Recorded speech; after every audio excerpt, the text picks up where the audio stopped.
बड़े पैमाने पर शुरू किया तलाशी अभियान। भांटा धुरिया, भिंबर गली और संयोगियट में शुरू हुआ सर्च ऑपरेशन।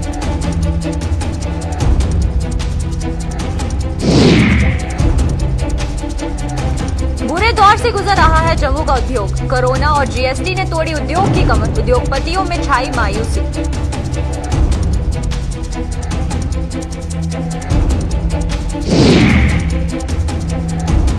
अधर में लटका अखनूर स्टेडियम का निर्माण कार्य। 11 वर्ष बीत जाने के बाद भी पूरा नहीं हुआ काम।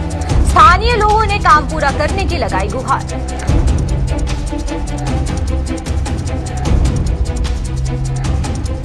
नमस्कार, जम्मू कश्मीर की खास खबरें देख रहे हैं आप सब और मैं हूं आपके साथ पल्लवी जम्वाल। तो चलिए शुरुआत करते हैं आज की जम्मू कश्मीर की खास खबरों की। जम्मू कश्मीर के पुंछ के मेंढर सेक्टर में बीती रात आतंकवादियों के साथ मुठभेड़ में सेना के जूनियर कमांडेंट ऑफिसर सहित सेना के 2 जवान शहीद हो गए हैं। ये मुठभेड़ पुंछ के मेंढर सेक्टर के नाड़कस के जंगलों में हुई। इस मुठभेड़ के बाद सेना बांटा धुरिया, तोतावाली गली, बिंबर गली और संयोगियट में बड़े पैमाने पर तलाशी अभियान शुरू किया गया। इसके साथ ही राजौरी पुंछ हाईवे को भी यातायात के लिए बंद कर क्षेत्र में सेना द्वारा आतंकियों की धरपकड़ के लिए तलाशी अभियान चलाया जा रहा है। तो देखा हमने कि किस तरीके से जो ये देर रात हमें एक खबर भी सामने आई थी और उसके बाद सर्च ऑपरेशन जो था वो जारी रहा। और वहीं पर ये जो मुठभेड़ है ये पुंछ के मेंढर सेक्टर के नाड़कस के जंगलों में हो रही है। इसको लेकर ज्यादा जानकारी क्या कुछ है और अब यहाँ पर जो ताजा हाल है वो क्या कुछ है, तो उसके लिए हमारे साथ यहाँ पर तारीख जुड़ चुके हैं। तो चलिए तारीख से जानते हैं। तारीख, पहले मैं जानना चाहूंगी कि सर्च ऑपरेशन की बात करें तो सर्च ऑपरेशन को लेकर ताजा जानकारी क्या कुछ मिल रही है? इसका अपना जिला पुंछ के जो जिला पुंछ के बाटादुड़ी इलाका जो है, बाटादुड़ी संयोगियट और डिम्बर गली सेक्टर जो है, इस इलाका के अंदर जो है भारतीय फौज और पुलिस की जानिब से जो है सर्च ऑपरेशन पूरे इलाका के अंदर चलाया गया है। ये सर्च ऑपरेशन जो है कल शाम से ही जो चला था, उसमें जो है अपने मिलिटेंटों के दरमियान का मतलब आमना सामना किया था। उसके बाद जो पूरे इलाके को मासरे में ले लिया था और अभी तक जो है अभी वहाँ पर जो है सर्च ऑपरेशन चल रहा है। और प्लस जो है पूरी जो नेशनल हाईवे है उसको पूरी को गाड़ी भी आने जाने के लिए वो बंद करके रखा हुआ है। तो वहीं पर अगर बात करें, जो लोग जो सामान जो है वो पुंछ की तरफ जा रहा है, पुंछ के मेंढर इलाके में जो सामान जा रहा है, क्या उन गाड़ियों को भी जाने की इजाजत दी जा रही है या फिर उनकी भी जो आवाजाही है उस पर रोक लगाई जा रही है? आपको जो सिविल जो भी गाड़ियां सभी पे रोक लगी हुई है। वो जो गाड़ियां दूसरे रास्ते से बया मेंढर तहारनी उस रास्ते से वो उनको जाने की वहाँ इजाजत मिली है। वो रास्ते नेशनल हाईवे है जो अपना बाटा दुनिया और राजौरी पुंछ हाईवे जो है वो उसको पूरे प्रॉपर तरीके से पूरा बंद है। उनको किसी की सिविल गाड़ी को जाने की इजाजत नहीं है। वहीं पर तारीख, ये भी जानना चाहूंगे मैं आपसे कि सिक्योरिटी फोर्सेज की तरफ से किसी तरह की कोई जानकारी मिली हो कि कितने आतंकियों के छिपे होने की जो आशंका है वो जताई जा रही है और जो ये सर्च ऑपरेशन है ये और कितने देर तक जारी रहेगा? देखो अभी ये क्लियर तो नहीं है कि कितने हैं, लेकिन जैसे सूचना में लग रहा है, राय के मुताबिक ये लग रहा है कि काफी तादाद में हो सकते हैं मिलिटेंट, क्योंकि ये बहुत बड़ा ये गंजान इलाका है। क्योंकि जो गुज़श्ता दिनों जो अपना तेरा गली और उसके प्लस राजौरी में उसके बाद जो है वहाँ पे उन जंगलात के अंदर जो फौज के साथ मतलब हुआ था। और उसके बाद ये अपना संयोगियट से मतलब ये जो इलाका ये मिलता जुलता इलाका, ये जो इलाका ये फॉरेस्ट डेंस फॉरेस्ट है इसको बोलते हैं। तो ये इलाका जो है जंगलात जो है ऊपर राजौरी और तेरा गली के साथ ये मिलता जुलता इलाका है। और ये खासकर जो ये मेन बात ये है, ये एक पहाड़ी इलाका है। तो इसके मतलब फौज जो है पूरी ताक में उन्होंने पूरे इलाका को इर्द गिर्द के जो भी गाँव है उन पर पूरी नजर आप रखी हुई है कि मतलब उनके नजर रहेगी कहीं से भी वो कोई भी जो है मिलिटेंट वगैरह जो भी है मतलब क्रॉस ना हो सके। जी चलिए, बहुत बहुत शुक्रिया तारिक आपका हमारे साथ जुड़ने के लिए और तमाम जानकारी देने के लिए।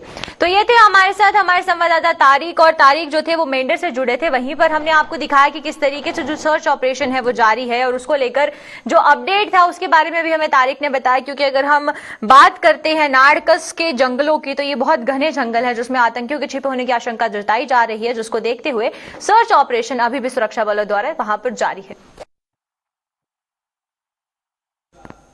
तो चलिए अब बढ़ते हैं अगली खबर की तरफ। मौजूदा समय में जम्मू का उद्योग बुरे दौर से गुजर रहा है। भारी मंदी के कारण जम्मू के उद्योग पर संकट के बादल मंडरा रहे हैं। उद्योगपतियों के मुताबिक कोरोना महामारी ने पहले ही जम्मू के उद्योग की कमर तोड़कर रख दी है और रही सही कसर जीएसटी ने पूरी कर दी है। उद्योगपतियों का आरोप है कि कोरोना महामारी के साथ जीएसटी ने जम्मू के उद्योग को सबसे अधिक प्रभावित किया है। इसके अलावा और क्या कुछ कहना है उद्योगपतियों का, तो चलिए आइए आपको दिखाते हैं। दिन ब दिन हर साल के बाद जो सिचुएशन है वह बद से बदतर होती जा रही है। उसके कुछ कारण है। उसका एक कारण तो ये है कि जो हमारे लिए जो जीएसटी लगा दिया गया स्टेट में, जीएसटी के कारण ठीक है, जीएसटी पूरी कंट्री में लगा तो इस कंट्री ये स्टेट में भी लगना चाहिए, लगा। लेकिन हमारे लिए प्रोटेक्शन क्या है? हम यहाँ पर प्रोडक्ट बनाते हैं, उसको लाने के लिए रॉ मटेरियल हमें ऑल ओवर इंडिया से लाके यहाँ रॉ मटेरियल लाना है। उस पर हमारे फ्रेट चार्जेस लगते हैं, अदर चार्जेस लगते हैं। हमने वहां से टेक्निकल नो हाउ लानी है। उसके लिए जो आदमी दिल्ली में 5,000 में काम करता है वो हमारे पास यहाँ 25 में भी काम नहीं करता, हमें उनको भी यहाँ लाना पड़ता है। फिर यहाँ पर आकर हमारी कॉस्ट ऑफ प्रोडक्शन बढ़ जाती है। फिर वही गुड्स हमने यहाँ बनाकर उनसे अच्छी क्वालिटी के बनाकर वापस भेजते हैं जब वहां पर, तो उसमें दोबारा फ्रेट कंपोनेंट आ जाता है। तो जब वहां जाके जाता है तो हमारी वो वहां पर रेट्स जो है वो कॉम्पिटिटिव रहते ही नहीं, तो हम कैसे बेच पाएंगे? तो एक तो जीएसटी ने मार दिया। हमारी जो आउटसाइड J&K स्टेट सेल थी पहले, वो तो पहले ही खत्म थी। अब जो स्टेट में होती थी वो बाहर वाले लोग आके यहाँ बेच रहे हैं, तो हमारा वो तो काम खत्म हो गया। नंबर 1। नंबर 2, उसको कूप करने के लिए हमने कहा ऑनलाइन सेल स्टार्ट करते हैं। हमने ऑनलाइन सेल जो है ऑल ओवर इंडिया स्टार्ट की। अब ऑनलाइन सेल में भी फिर लॉजिस्टिक प्रॉब्लम आ जाती है। लॉजिस्टिक कॉस्ट इतनी ज्यादा आ जाती है। मैंने यहाँ से पांडिचेरी माल भेजना है, मैंने यहाँ से कन्याकुमारी माल भेजना है, तो एक पीस के ऊपर 1,500 रुपया 2,000 रुपए की कॉस्ट आ जाती है। जबकि वही बंदा जो दिल्ली में बैठा, बॉम्बे में बैठा, वो 400-500 रुपए में बेच देता है। तो वो 1,500 रुपए में मैं कहां से रिकवर करूंगा? बाहर की मार्केट भी खत्म, लोकल मार्केट भी खत्म। बोला है कि जो नई इंडस्ट्री 2021 में अप्रैल 21 में लगाएगा या उसके बाद लगाएगा तो उसको इंसेंटिव्स मिलेंगे, उसको जीएसटी मिलेगा, 100% जीएसटी एग्जम्पशन मिलेगी। अब वही एक एग्जिस्टिंग इंडस्ट्री है जो चल रही है, पिछले 24 साल से चल रही है, जिसने 24 साल से एम्प्लॉयमेंट 5 से 50 पर लाई, 50 से 100 पर लाई, वो चल रहा है। वो यहाँ से भाग नहीं रहा। आप इंसेंटिव दे रहे हैं, नहीं दे रहे, वो चल रहा है। लेकिन आप नई इंडस्ट्री आएगी, जब उसको इंसेंटिव मिल जाएंगे तो लोकल भी में कॉम्पिटेटिवनेस खत्म हो जाएगी। जब हमारी लोकल भी कॉम्पिटेटिवनेस खत्म होगी तो बेचारे ये जो 150 आदमी हमारे पास काम करते हैं, मुलाजिम है जो, ये सारी की सारी नौकरियां जाएंगी, यहाँ काम बंद होंगे। तो इस हिसाब से गवर्नमेंट का attitude toward the existing industry is not good. दूसरा काम ये इंडस्ट्री का तो हमारे ये है कि हमारे तो बहुत प्रॉब्लम है खासकर स्मॉल स्केल इंडस्ट्री में। देखो, एक तो हमारा जीएसटी का जो उन्होंने किया है, ये उन्होंने रखा है 50 करोड़ रुपया रखा है, जो 3% छोटी इंडस्ट्री को देना है। लेकिन मेरा ख्याल है ये अमाउंट बहुत कम है, इससे तो कुछ मिलेगा नहीं फायदा। हमारा टोल टैक्स बंद होने से हमारी इंडस्ट्री जो है स्मॉल स्केल, इसमें काफी बर्बाद है। चाहे कोई डिमांड नहीं है, मार्केट ठंडी है, मतलब काम काज बिल्कुल ठप्प पड़ गया है। समझ नहीं आ रहा मार्केट कैसे चलेगी। मतलब ये पोस्ट कोरोना में कुछ भी काम बिल्कुल है ही नहीं, तो ना कोई डिमांड है। सीजन आ गया, सीजन होने के बावजूद भी कोई डिमांड नहीं है। कांग्रेस नेशनल कॉन्फ्रेंस गठबंधन सरकार के कार्यकाल में जम्मू कश्मीर के विभिन्न जगहों पर स्पोर्ट्स स्टेडियम के निर्माण कार्यों की नींव रखी गई थी। इन स्टेडियम्स में अखनूर का स्पोर्ट्स स्टेडियम भी शामिल है। लेकिन इतने वर्ष बीत जाने के बाद भी इस स्टेडियम का निर्माण कार्य अभी तक अधर में ही लटका हुआ है, जिससे स्थानीय लोगों में भारी रोष देखने को मिल रहा है।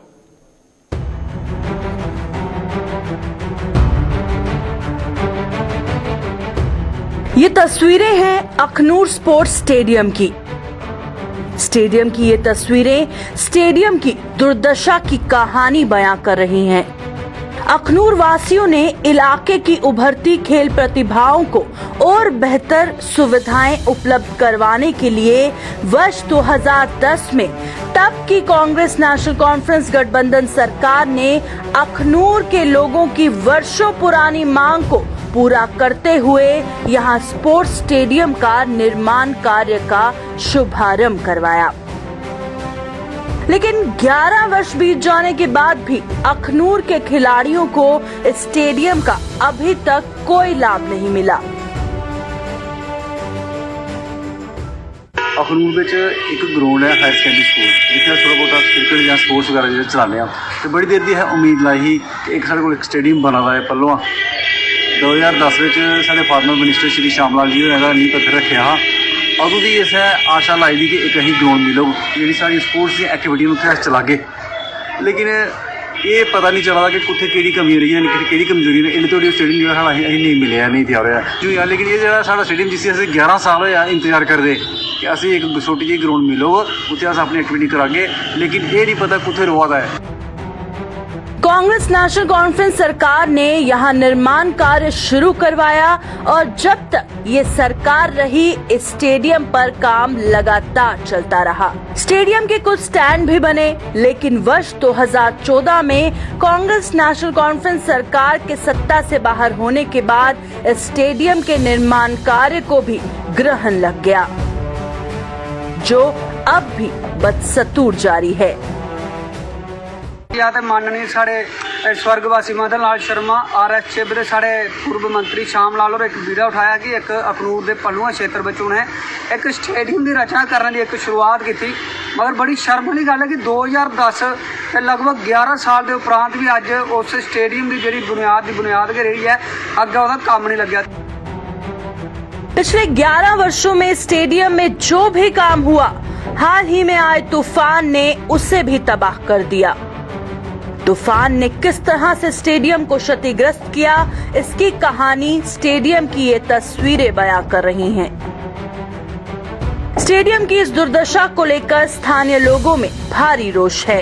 लोगों का आरोप है कि स्टेडियम के निर्माण कार्य की जांच होनी चाहिए कि निर्माण कार्य पूरा होने से पहले एक तूफान के चलते स्टेडियम कैसे क्षतिग्रस्त हो गया।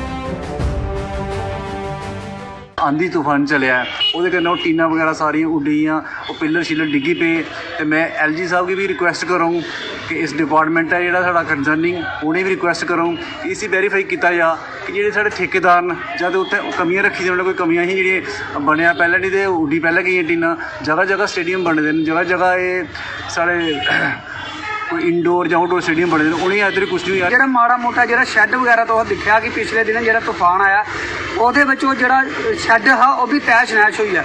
ਮੈਂ ਗੁਜ਼ਾਰਿਸ਼ ਕਰਨਾ ਸਰਕਾਰ ਦੇ ਅੱਗੇ ਇਹ ਗਵਰਨਰ ਰੂਲ ਹੈ ਆਪਣੇ ਰਾਜਪਾਲ ਦੇ ਅੱਗੇ ਇੱਕ ਗੁਜ਼ਾਰਿਸ਼ ਕਰਨਾ ਕਿ ਅਖਨੂਰ ਦੀ ਤਰਫ ਵੀ ਅੱਗੇ ਧਿਆਨ ਦਿੱਤਾ ਜਾ ਤੇ ਸੰਗਿਆਨ ਲੈਤਾ ਜਾ ਕਿ ਇੱਧਰ ਵੀ ਬੱਚੇ ਨੇ ਜਿਹੜੇ ਆਪਣੇ ਹੁਨਰ ਕੀ ਵਧਾਈ ਸਕਦੇ ਨੇ ਉਹ ਇੰਟਰਨੈਸ਼ਨਲ ਨੈਸ਼ਨਲ ਤੱਕ ਖੇਡ ਸਕਦੇ ਨੇ। ਇੱਥੋਂ ਦਾ ਜਾਨੀ ਇਹ 2010 ਜਿਹਨੇ ਇਹਦਾ ਨੀਂਹ ਪੱਥਰ ਰੱਖਿਆ ਉਸ ਦੀ ਮਿਨਿਸਟਰ ਜਿਹੜੀ ਉਸ ਟਾਈਮ ਸੀ ਗਵਰਨਮੈਂਟ ਤੇ ਲੇਕਿਨ ਅੱਜ ਜਿਹੜਾ ਉਹ ਅਗਰ ਤੂਫਾਨ ਕਰਨਾ ਇਹ क्षतिग्रस्त होया उपरा चादर उड़ी गई ना तो वो मैं जरूर सरकार अगे गवर्नर साहब अगे भी अपील करूँ कि इन्हें की उसकी और ध्यान दिता जा उसी रिपेयर कराया जा ਜਾਂ ਜਿਹੜੇ ਲੋਕਾਂ ਨੇ ਠੇਕੇਦਾਰੇ ਕੰਮ ਕੀਤਾ ਉਹ ਕੰਮ ऐसा क्यों होया जा अज अधूरा रह गया बड़ी जगह देखिया कई जगह ऐसा तो कोई ठीक है लेकिन अज इतना क्यों होया कोई चीज़ कमी वो आई है क्योंकि उस तूफान का मुकाबला नहीं कर सकी।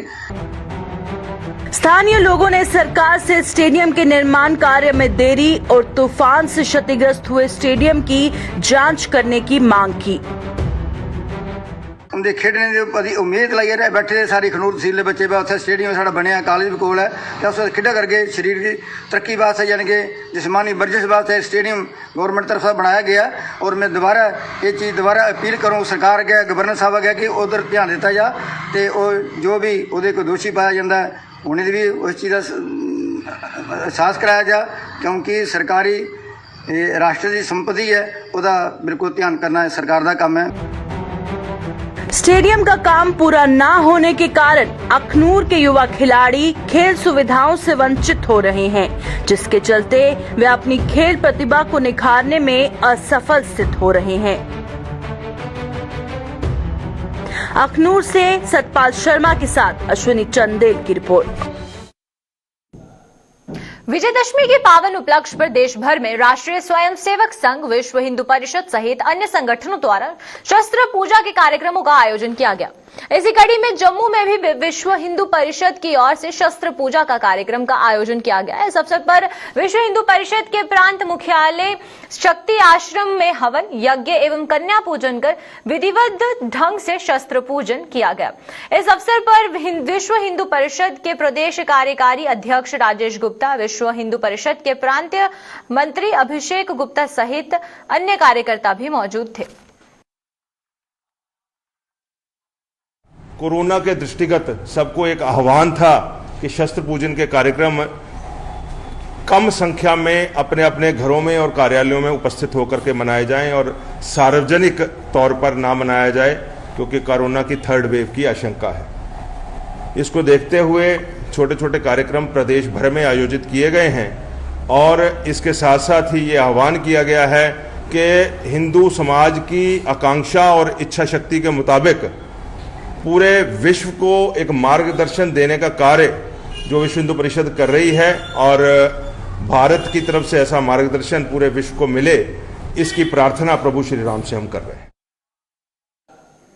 वहीं दूसरी ओर विजयदशमी के अवसर पर जम्मू में श्री अमर शस्त्र राजपूत सभा द्वारा शस्त्र पूजन का आयोजन किया गया, जिसमें सभा के प्रधान भीषण सिंह सहित अन्य सदस्यों ने शस्त्र पूजा की।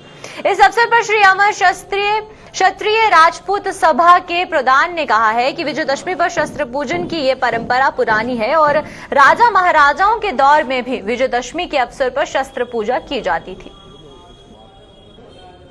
श्री अमर क्षत्रिय राजपूत सभा में शस्त्र पूजा की गई। ये एक प्राचीन परंपरा है। राजे महाराजों के टाइम में भी ऐसा हुआ करता था। जो शस्त्रों की पूजा होती थी वो इन दिनों की जाती थी ताकि इनको कोई रस्ट वगैरह ना लगे और समय आने पर हम शत्रुओं का मुकाबला कर सकें। तो आज हमारा ये शस्त्र पूजा का दिन है।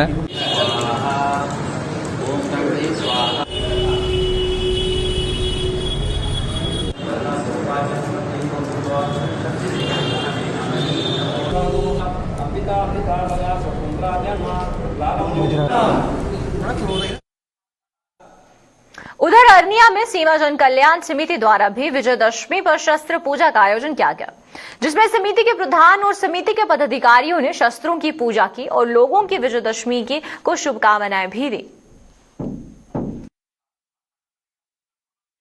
आज सीमा जन कल्याण समिति यहाँ हमारे ब्लॉक अरनिया में यहाँ हमारे जिला के आरसपुरा के जो पदाधिकारी हैं उनकी मौजूदगी में यहाँ हमने एक दशहरा पर्व पे शस्त्र पूजा का जो कार्यक्रम आयोजन किया है।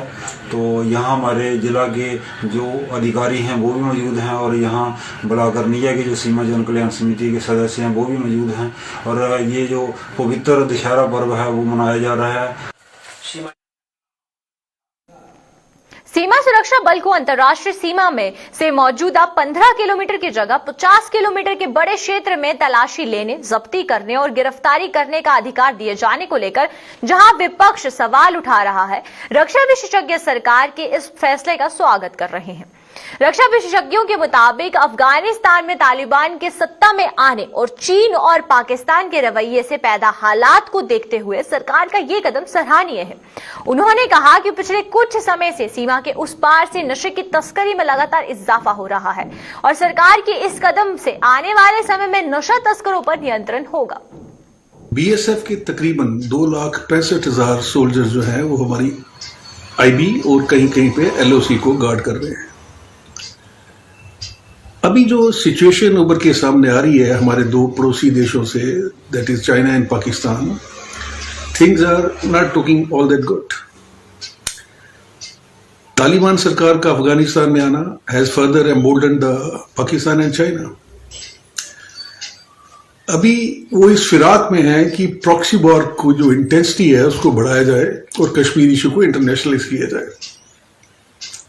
हमारी पंजाब और जम्मू कश्मीर यूटी बुरी तरह से इससे इफेक्ट हो सकते हैं अगर हमने प्रिवेंटिव मेजर लिए। तो ये उसी दिशा में एक कदम है जहां पे इन्होंने बीएसएफ को एम्पावर किया है।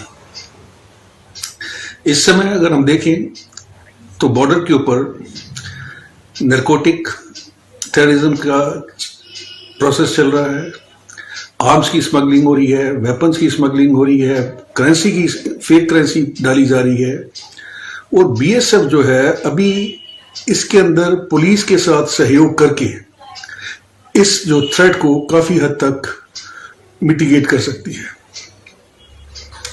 और ये एक अच्छी मूव है जिसकी मैं तारीफ करता हूं, और आने वाले समय में इसके अच्छे डिविडेंड्स मिलेंगे। जो 35 किलोमीटर इनसाइड पेरीमीटर्स के ऊपर जो पावर्स दी गई हैं, एडिशनल पावर के, वो लोग सर्च कर सकते हैं, देख सकते हैं। अगर आप थोड़ी 2-3 महीने या 4 महीने 6 महीने पीछे अपने आप को ले जाएं तो आप देखेंगे कि जो ड्रग्स की तस्करी है वो बहुत ही ज़्यादा लेवल पर हो रही है, और ड्रग्स की तस्करी ड्रोन से भी की जा रही है, ड्रोन की मदद भी ली जा रही है, और कैरियर की मदद भी ली जा रही है। आपने देखा है कि पीछे 33 करोड़ रुपए की ड्रग्स की जो हैं, जो कंसाइनमेंट है वो पकड़ी गई। यानी कि सडनली ड्रग्स जो हैं बड़े हाई लेवल पे जो इनकी मूवमेंट जो है वो शुरू हो गई। कुछ देखिए कि हाँ, अफगानिस्तान की तरफ भी आपका ध्यान जाएगा, क्योंकि तालिबान जो हैं उनका जो पूरा जो आमदनी का जरिया था वो ड्रग्स ही है, तो वो डेफिनेटली चाहेंगे, क्योंकि हिंदुस्तान भी एक मार्केट है और हिंदुस्तान के थ्रू बाहर जाना भी एक बड़ी भारी एक रूट मार्केट है, जिसके रूट के थ्रू, हिंदुस्तान रूट के थ्रू बाहर भेजा जा सकता है। तो इसमें बढ़ोतरी बड़ी ज़बरदस्त हुई है। इस बढ़ोतरी को देखते हुए गवर्नमेंट ने ये डेफिनेटली एक ठीक फैसला लिया है। बढ़ती महंगाई और बेरोजगारी को लेकर जम्मू में पैंथर्स पार्टी ने प्रदर्शन किया। महंगाई और बेरोजगारी के पुतलों का दहन भी किया। इस अवसर पर पार्टी चेयरमैन हर्षदेव सिंह ने कहा है कि मौजूदा समय में महंगाई और बेरोजगारी का दानव आम लोगों को निगलता जा रहा है, लेकिन सरकार मूक दर्शक बनकर तमाशा देख रही है। महंगाई का दानव आज आम नागरिक को निगल जाना चाहता है। महंगाई आसमान छू रही है। 2 वक्त की रोजी मुहैया कराना गरीब आदमी के लिए बहुत मुश्किल हो गया है। आज हमने महंगाई के राक्षस का दहन किया, आज हमने बेरोजगारी के राक्षस का दहन किया है, क्योंकि बेरोजगारी भी एक बहुत बड़ी समस्या है।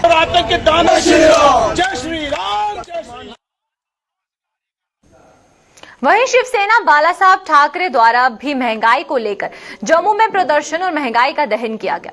प्रदर्शन की अगुवाई कर शिवसेना बाला साहब ठाकरे के प्रदेश अध्यक्ष मुनीश सहानी ने केंद्र सरकार पर निशाना साधते हुए 7 वर्षों से अच्छे दिनों का इंतजार करने वाली जनता आज बुरे दौर से गुजर रही है, और उन्होंने कहा कि इस समय महंगाई अपने चरम सीमा पर है और आम जनता इससे परेशान है। उन्होंने प्रधानमंत्री से महंगाई पर रोक लगाकर आम लोगों को राहत देने की मांग की है।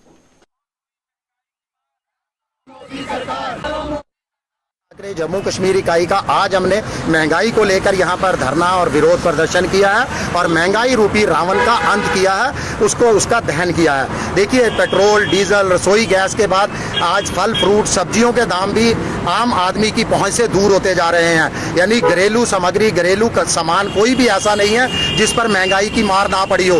पिछले 7 सालों से अच्छे दिनों का इंतजार कर रही जनता को आज सबसे बुरे दौर से गुजरना पड़ रहा है। आज विजयदशमी का दिन है। हम प्रधानमंत्री और केंद्र सरकार से अपील करते हैं कि कम से कम महंगाई रूपी रावण का दहन कर जनता को राहत पहुंचाई जाए। इस महंगाई से जनता ही नहीं, आम व्यापारी और दुकानदार भी बहुत परेशान है, जिसको जम्मू के लिए राहत की खबर है। जम्मू जिले में पिछले 24 घंटों में कोरोना संक्रमण का कोई भी मामला सामने नहीं आया है। जीएमसी प्रशासन के मुताबिक जम्मू में कोरोना संक्रमण के केवल 3 मरीज हैं, जिनमें 2 का इलाज जम्मू के मेडिकल कॉलेज में चल रहा है, जबकि 1 का इलाज डीआरडीओ अस्पताल में चल रहा है। में गवर्नमेंट मेडिकल कॉलेज जम्मू और एसोसिएटेड हॉस्पिटल में कोई भी पेशेंट जो है कोविड-19 से एडमिट नहीं हुआ है। हमारे पास कुल मिला के 3 पेशेंट्स जो हैं एडमिटेड हैं, जिनमें से 2 patients government medical college Bakshi Nagar वाले हॉस्पिटल में हैं और 1 पेशेंट जो है डीआरडीओ जो कोविड हॉस्पिटल है भगवती नगर में एडमिट है। आपके माध्यम से जैसे पहले भी बार बार ये रिक्वेस्ट की जाती है कि हमें कोविड एप्रोप्रिएट बिहेवियर का खास ध्यान रखना चाहिए। साथ साथ में वैक्सीनेशन जो है अपना शेड्यूल पूरा कर लेना चाहिए।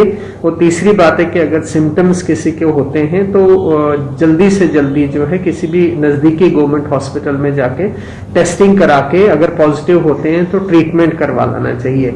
सेल्फ मेडिकेशन या केमिस्ट के पास जाके खुद ही कोई दवाई लेना जो है बिल्कुल गलत बात है, उससे नुकसान होने के ज्यादा चांसेस जो है वो रहते हैं। कृषि विभाग जम्मू संभाग के निदेशक के शर्मा ने रबी की फसल को लेकर एक प्रेस कॉन्फ्रेंस की। इस मौके पर निदेशक के शर्मा ने कहा कि विभाग की ओर से जिला स्तर से लेकर पंचायत स्तर तक एक अभियान शुरू किया गया था, जिसमें किसानों को रबी की फसल को लेकर जागरूक किया जा रहा है। उन्होंने कहा कि रबी के सीजन में 70,000 क्विंटल बीज किसानों को उपलब्ध करवाया जाएगा। उन्होंने और क्या कुछ कहा, चलिए आइए आपको दिखाते हैं। सबसे बड़ी चीज़ जो है रबी के लिए वो है सीड। तो हम रबी में कोई 70,000 क्विंटल बीज किसानों को देंगे इस रबी सीजन में, जिसमें मोटे तौर पर सबसे ज़्यादा बीज लगेगा हमारा गेहूं का, 60,000 क्विंटल के करीब गेहूं का बीज लगेगा। और उसके बाद जो चारे वाली फसलें हैं जबी और बरसीम, ये जो है ये 3,000 क्विंटल के करीब ये वाला बीज जो है ये हम किसानों को दे रहे हैं। 1,000 क्विंटल के करीब हम ऑयल सीड जो है तेल वाली फसलों का बीज देंगे। ऐसे ही सब्जियों का जो बीज है ये लगभग 400 क्विंटल के करीब सब्जियों का इस सीज़न में हम किसानों को दे रहे हैं। इसी तरीके से जो ये जो फसलें हैं हमारी दालों वाली फसलें हैं, पल्सीज हैं, ये भी बीज जो है हम किसानों को दे रहे हैं। रबी सीजन का कुल मिला के मैंने आपको बता दिया कोई 70,000 क्विंटल हम सीड जो है किसानों को दे रहे हैं और ये सब्सिडाइज्ड रेट पे है।